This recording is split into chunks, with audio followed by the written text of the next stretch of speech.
In 2003, a man named Kevin Mannis bought an old wine cabinet at an estate sale in Portland, Oregon. The previous owner had died. Her granddaughter, selling off the belongings, begged him not to take it. "We don't want it," she said. When Mannis asked if she wanted to keep it for sentimental reasons, she said something strange. "We made a promise. The box is not supposed to be opened." He bought it anyway, and within weeks, his life, and the lives of everyone who subsequently owned the box, began to unravel. Nightmares, health problems, unexplained phenomena. The box passed from owner to owner, each one desperate to get rid of it, each one damaged by the experience. They called it the Dybbuk Box, and it became the most famous haunted object in modern history, inspiring the horror film The Possession and a cultural obsession that continues to this day. But the word Dybbuk didn't come from Hollywood. It came from the darkest corner of Jewish mysticism, from a tradition that stretches back 500 years, through the synagogues of Safed, through the shtetls of Poland and Lithuania, through one of the most sophisticated spiritual systems ever developed by any civilization. This is the story of the Dybbuk, the spirit that clings. To understand the Dybbuk, you need to understand Kabbalah, and specifically, you need to understand what happened in a small hilltop city in northern Israel in the 16th century, Safed. In the 1500s, after the expulsion of Jews from Spain in 1492, Safed became the epicenter of Jewish mystical thought.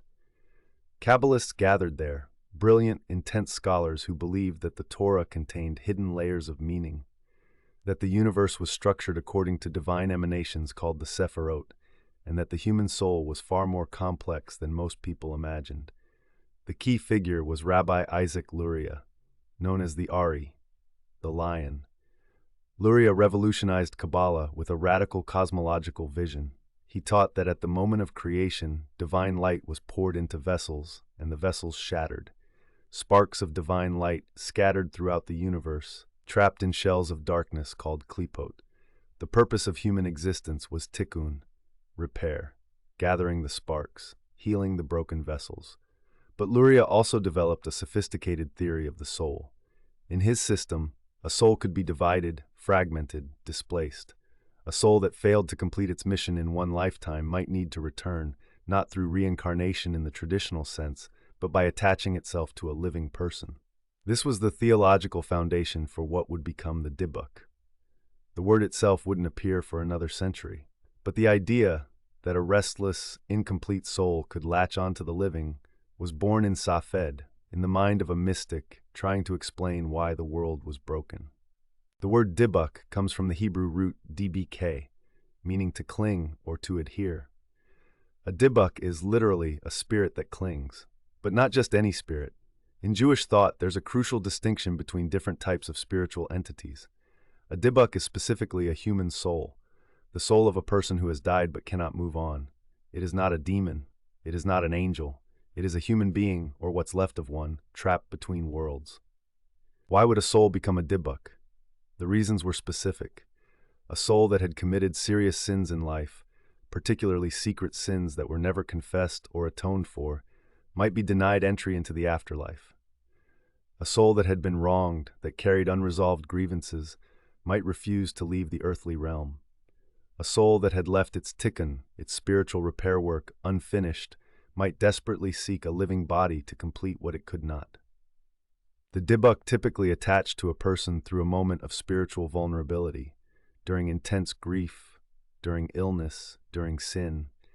It entered through the mouth, through the fingertips, through any opening, and once inside, it did not simply coexist with the host, it displaced them.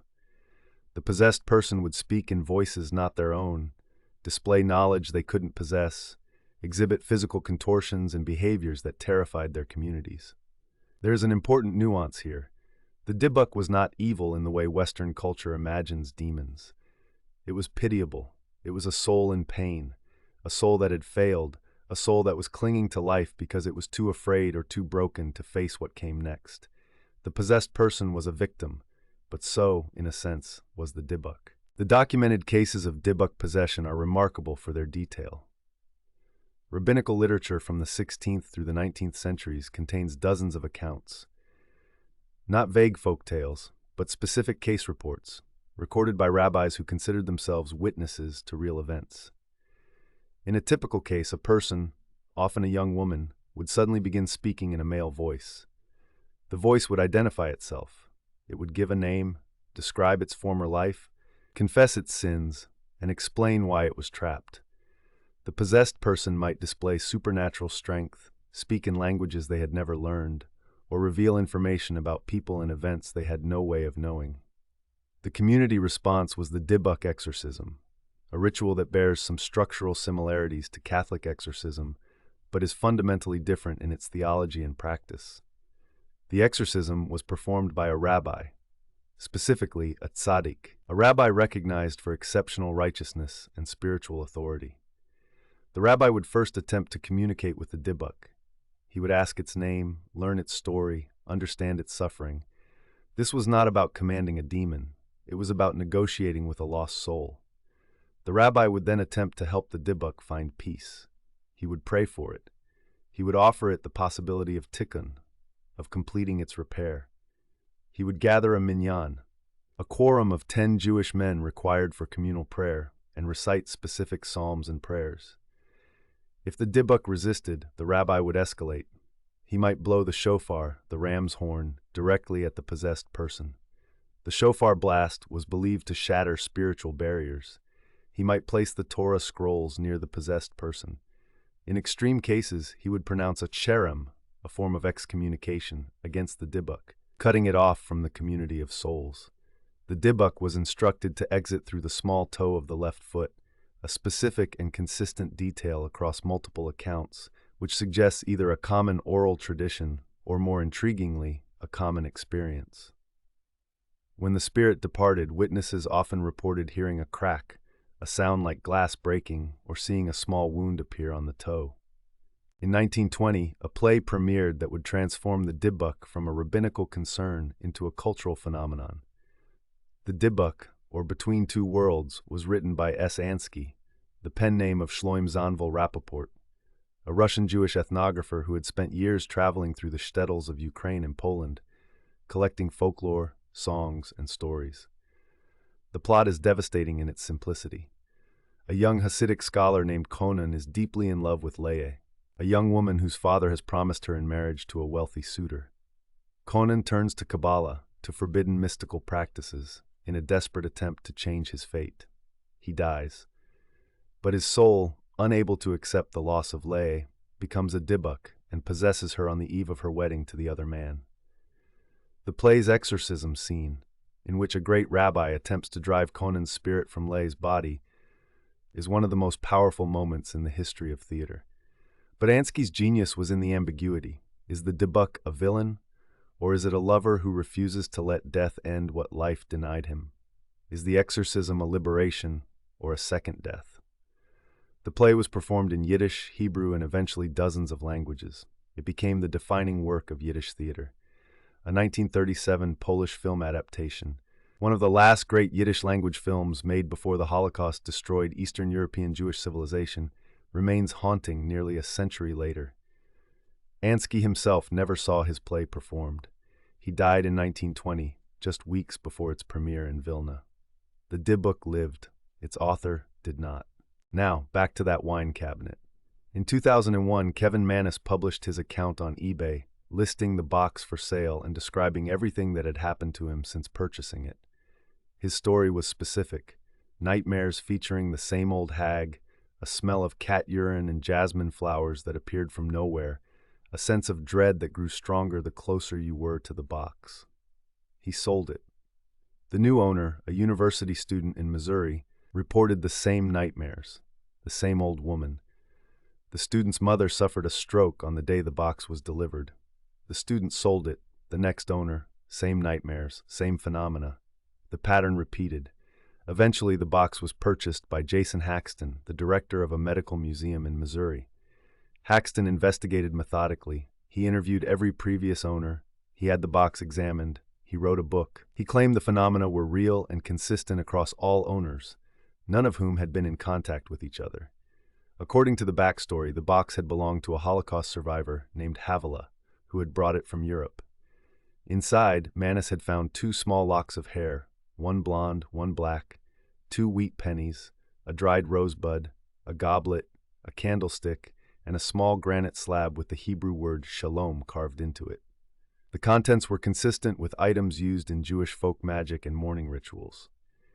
Now let's be clear. There is no scientific evidence that the Dybbuk box is genuinely haunted. Kevin Mannis himself later suggested he may have embellished or fabricated elements of the story. The curse may be the world's most successful piece of eBay marketing. But here's what's interesting. It doesn't matter whether the box is real. What matters is that the concept of the Dybbuk, a 500-year-old idea from Kabbalistic mysticism, was so potent, so psychologically resonant, that it could leap from the shtetls of Eastern Europe to a 21st century auction website and terrify people who had never heard of Kabbalah in their lives. The Dybbuk box became a cultural artifact in its own right. It inspired the possession in 2012, was featured on Ghost Adventures and dozens of paranormal programs, and spawned an entire subgenre of cursed object horror. Why did this particular myth survive and thrive when so many others faded? The answer lies in what the Dybbuk represents. Every culture has possession myths. But the Dybbuk is unique because it's not about evil. It's about incompleteness. The Dybbuk is not a monster. It's a person who couldn't finish what they started, couldn't atone, couldn't love, couldn't let go. It clings to the living not out of malice, but out of desperation. In the context of Eastern European Jewish life, a world of pogroms, poverty, arranged marriages, and rigid social hierarchies, the Dybbuk became a vehicle for expressing forbidden emotions.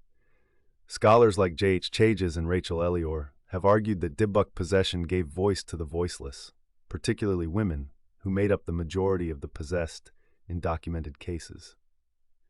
A young woman who could not refuse an arranged marriage might, through possession, speak in a male voice and articulate desires that were otherwise forbidden. The Dybbuk gave her permission to scream, to refuse, to say what could never be said in her own voice. The exorcism then became a ritual of social reintegration, a way for the community to acknowledge the crisis and restore order. In this reading, the Dybbuk is not just a ghost story, it's a psychological safety valve, a culturally sanctioned way to express trauma, grief, and resistance in a world that offered few other outlets. The Dybbuk teaches us that the boundary between the living and the dead is not a wall, it's a membrane, and sometimes something pushes through. In Kabbalistic thought, every soul has a purpose, a tikkun, a repair it must complete. The Dybbuk is what happens when that purpose is left unfinished. It is the ultimate expression of a universal fear, that death does not resolve anything, that the things we leave undone, the loves we never spoke, the sins we never confessed, the wrongs we never righted, do not simply disappear when we do. From the mystics of Safed to the theaters of Vilna to an eBay listing in Portland, the Dybbuk has traveled 5 centuries and crossed every cultural boundary because it speaks to something that never changes, the terror of unfinished business. Next time on Myths of the World, we travel to the Philippines, where a shapeshifter hunts in the dark, and where the CIA once used mythology as a weapon of war. Subscribe and hit the bell. The spirits are restless.